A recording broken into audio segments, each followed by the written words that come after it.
മുസ്ലിങ്ങൾക്ക് സംവരണം നൽകി നിയമസഭ പാസാക്കിയ ബില്ല് രാഷ്ട്രപതിക്ക് അയച്ച കർണാടക ഗവർണർ.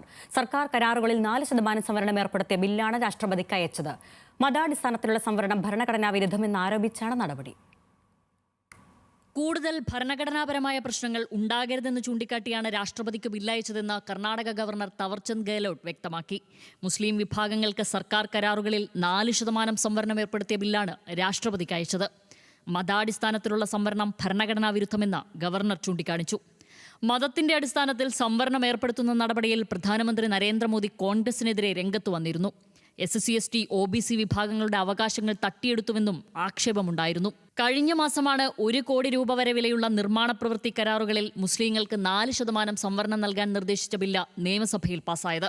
ഇന്ത്യൻ ഭരണഘടന മതത്തെ അടിസ്ഥാനമാക്കിയുള്ള സംവരണം അനുവദിക്കുന്നില്ലെന്നും ബില്ല് സമത്വം, വിവേചനമില്ലായ്മ, പൊതുതൊഴിലിൽ തുല്യ അവസരം എന്നീ തത്വങ്ങളെ ലംഘിക്കുന്നതാണെന്നും ഗവർണർ പറഞ്ഞു. National desk, news Malayalam.